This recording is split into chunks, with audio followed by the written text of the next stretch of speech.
Hello learners. I hope आप सब लोग ठीक हैं और अच्छे से पढ़ाई कर रहे हैं। आज हमारा टॉपिक सेल का पार्ट 2 है, जिसमें हम सेल के इम्पॉर्टेंट सेल ऑर्गेनल्स की बात करेंगे। तो चलिए शुरू करते हैं। Mitochondria is the most important cell organelle of the cell. अब आप ये पूछेंगे कि ये मोस्ट इंपॉर्टेंट सेल ऑर्गेनल क्यों है। इसका रीजन है, यह सेल को एनर्जी प्रोवाइड करता है। एनर्जी किस फॉर्म में प्रोवाइड करता है? एटीपी की फॉर्म में। इसीलिए इसे power house of the cell भी बोलते हैं। एटीपी को energy currency of the cell भी बोलते हैं। इसकी फुल फॉर्म है एडिनोसाइन ट्राइफॉस्फेट। हम माइटोकॉन्ड्रिया के फिगर को देखेंगे। इसकी दो लेयर है, आउटर है और इनर है।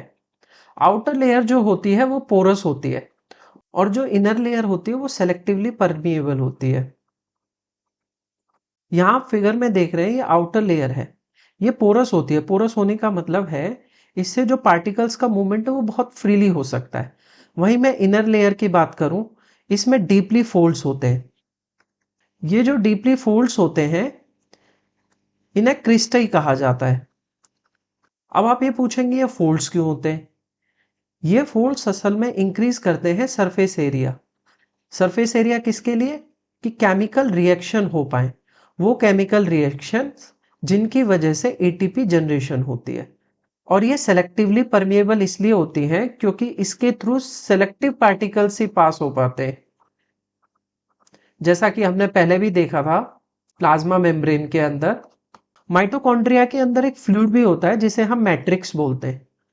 उस मैट्रिक्स के अंदर माइटोकॉन्ड्रिया का खुद का डीएनए एंड राइबोसोम भी होते हैं।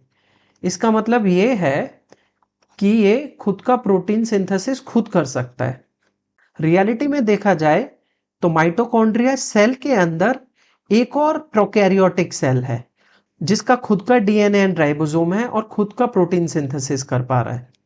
अब मैं दूसरे इंपॉर्टेंट सेल ऑर्गेनल की बात करूंगा जिसका नाम है क्लोरोप्लास्ट। जैसा कि हम जानते हैं प्लांट सेल के अंदर प्लास्टिड होता है। अब प्लास्टिड के दो पार्ट होते हैं, एक होता है क्रोमोप्लास्ट और दूसरा होता है ल्यूकोप्लास्ट। क्रोमोप्लास्ट में क्लोरोफिल नाम का पिगमेंट होता है। ये वही क्लोरोफिल है जो फोटोसिंथेसिस की प्रोसेस में हेल्प करता है और ये क्लोरोफिल पिगमेंट क्लोरोप्लास्ट में प्रेजेंट होता है। एंड ल्यूकोप्लास्ट का काम है स्टोरेज का। अब क्या चीज स्टोर करता है? ये जो फोटोसिंथेसिस के द्वारा ग्लूकोज का निर्माण होता है, उस ग्लूकोज को यह स्टार्च की फॉर्म में स्टोर करता है। स्टार्च के साथ साथ ये कुछ प्रोटीन्स एंड ऑयल्स का भी स्टोरेज करता है। अब मैं आपको बताता हूं फोटोसिंथेसिस कैसे होती है। फोटोसिंथेसिस में सनलाइट की प्रेजेंस में carbon dioxide oxygen and water में कन्वर्ट हो जाती है और उसके साथ साथ एनर्जी बनती है जिसे हम ग्लूकोज भी बोलते हैं। इसीलिए हमें ज्यादा से ज्यादा पौधे लगाने चाहिए क्योंकि कार्बन इमिशन को रोकने के लिए, ये कार्बन के इमिशन को कंट्रोल करने के लिए प्लांट बहुत हेल्पफुल होते हैं क्योंकि ये कार्बन डाइऑक्साइड लेते हैं एंड ऑक्सीजन प्रोड्यूस करते हैं। अब यहां हम क्लोरोप्लास्ट के फिगर को देख लेते हैं। इसमें भी डबल मेम्ब्रेन होती है जिसमें एक आउटर और एक इनर मेम्ब्रेन होती है। आउटर होती है वो भी पोरस होती है। पोरस का मतलब मैं पहले ही आपको बता चुका हूं कि इसके थ्रू जो पार्टिकल्स हैं वो फ्रीली मूव कर सकते हैं। और इनर जो मेम्ब्रेन होती है वो सेलेक्टिवली परमिएबल होती है, मतलब अपने थ्रू लिमिटेड ही पार्टिकल्स को मूव करने देती है। क्लोरोप्लास्ट के अंदर एक फ्लूइड होता है जिसे हम स्ट्रोमा कहते हैं। वहीं आप ये स्ट्रक्चर देख रहे हैं, ये ऐसे है जैसे आप देखते हैं कि कॉइन को एक साथ अरेंज किया हुआ है। ये डिस्क शेप है। ये सिंगल कॉइन को थाइलाकॉइड कहा जाता है। वहीं इसके जो प्रॉपर अरेंजमेंट है, ये जो पिलर की फॉर्म में अरेंजमेंट है, इस पूरे को ग्रहना कहा जाता है। आपने dark reaction and light reaction के बारे में सुना होगा। असल में light reaction and dark reaction कहते किसे? सनलाइट की प्रेजेंस में फोटोसिंथेसिस से एनर्जी का प्रोडक्शन जो होता है, ग्लूकोज का जो प्रोडक्शन होता है, वो लाइट रिएक्शन होती है। और ये होता कहां पर है? ये थाइलाकॉइड पर होता है। वहीं स्ट्रोमा में डार्क रिएक्शन होती है। अब डार्क रिएक्शन का मतलब ये नहीं है कि रात को होती है ये रिएक्शन। डार्क रिएक्शन का मतलब है ये रिएक्शन विदाउट सनलाइट होती है, मतलब सनलाइट का डायरेक्ट इन्वॉल्वमेंट नहीं होता है डार्क रिएक्शन के अंदर। इन दोनों ही रिएक्शन के थ्रू एटीपी का जनरेशन होता है, मतलब एनर्जी का जनरेशन होता है। डार्क रिएक्शन को हम सेकंड स्टेज ऑफ फोटोसिंथेसिस भी बोलते हैं। अब सेकंड स्टेज ऑफ फोटोसिंथेसिस क्यों बोला जाता है? क्योंकि यहाँ पर डायरेक्टली सनलाइट का इन्वॉल्वमेंट नहीं होता है, उसके अलावा मेटल आयंस वगैरह उसके थ्रू रिएक्शन होती है, इसलिए इसे सेकंड स्टेज ऑफ फोटोसिंथेसिस भी बोलते हैं या डार्क रिएक्शन बोलते हैं। क्लोरोप्लास्ट के पास भी अपना खुद का डीएनए एंड राइबोसोम होता है। तो आप समझ सकते हैं कि माइटोकॉन्ड्रिया एंड क्लोरोप्लास्ट कितने इंपॉर्टेंट सेल ऑर्गेनल है।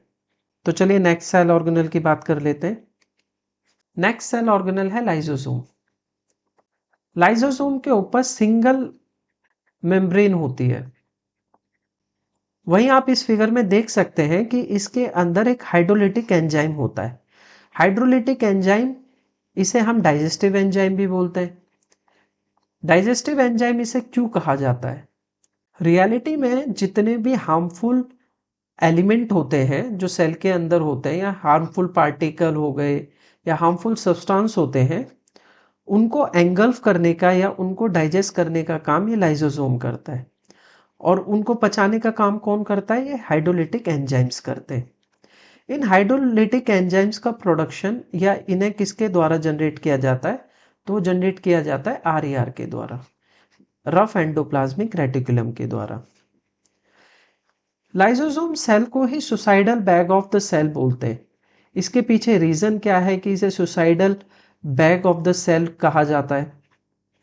तो उसके पीछे सिंपल सा रीजन ये है कि किसी भी रीजन से अगर लाइसोसोम बर्स्ट हो जाता है तो ये पूरी सेल को एंगल्फ कर जाएगा, या पूरी सेल को डैमेज कर सकता है।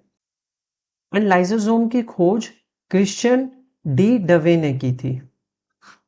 ये क्वेश्चन कई बार एग्जाम में पूछा गया है कि लाइसोसोम की खोज किसने की थी। तो चलिए अब हम पूरी सेल का एक ओवरव्यू ले लेते हैं। सबसे बाहर वाली कवरिंग जो होती है वो सेल वॉल होती है, जो मेनली सेल्यूलोज की बनी होती है। सेल्यूलोज सेल को स्ट्रेंथ प्रोवाइड कराने में हेल्पफुल होती है। एनिमल सेल में सेल वॉल नहीं होती है।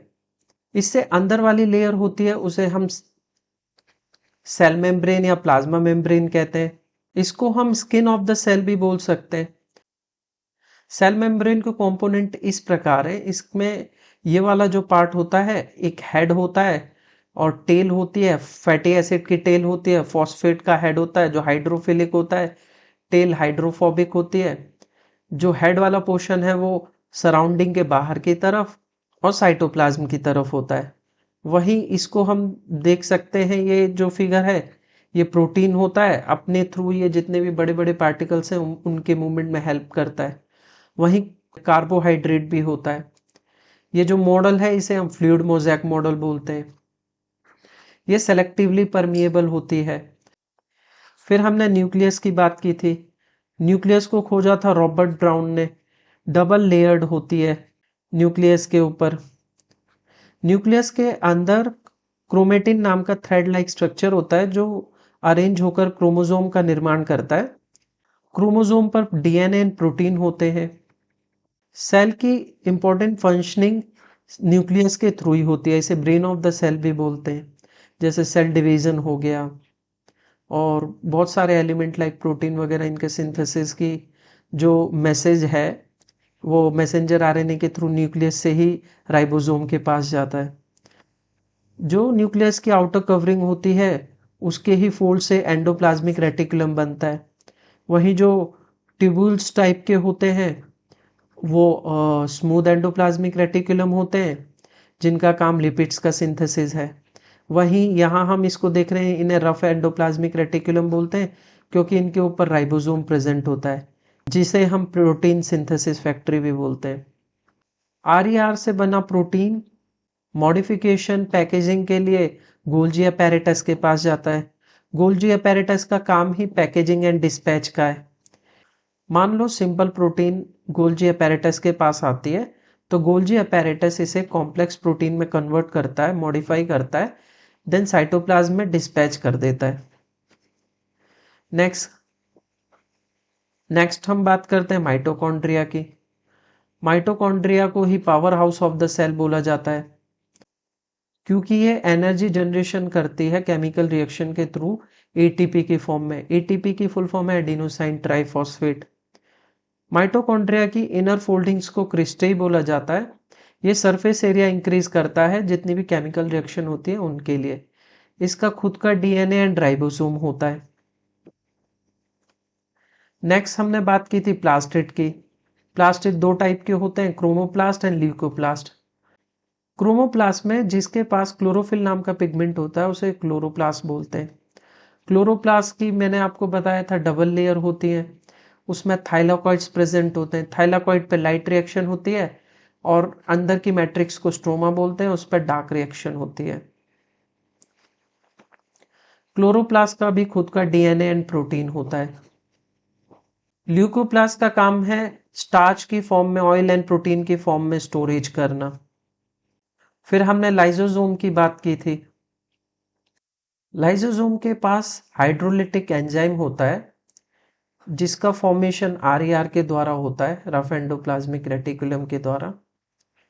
ये डिटॉक्सिफिकेशन का काम करता है। सेल में जितने भी हार्मफुल एलिमेंट या हार्मफुल पार्टिकल्स होते हैं उनको ये एंगल्फ कर जाता है, उन्हें डाइजेस्ट कर लेता है।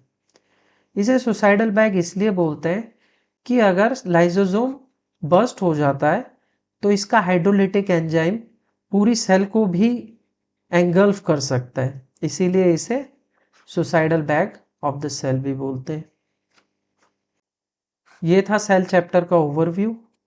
इन दो वीडियो को देखने के बाद पार्ट 1 एंड पार्ट 2 आपको सेल चैप्टर में कोई भी प्रॉब्लम नहीं रहेगी। एग्जाम में पूछे जाने वाले लगभग सारे सवालों को मैंने इसमें कवर कर लिया है। I hope this will help you in upcoming exams also. Better understanding के लिए आप इन दो वीडियो को एक दो बार देख सकते हैं और रिवीजन के तौर पर भी देख सकते हैं। यहाँ पर सेल चैप्टर खत्म होता है। Thanks for watching. If you like the video, like, share and subscribe. अगर आपकी कोई क्वेरी है तो कमेंट में ज़रूर लिखें। And keep learning. Thank you.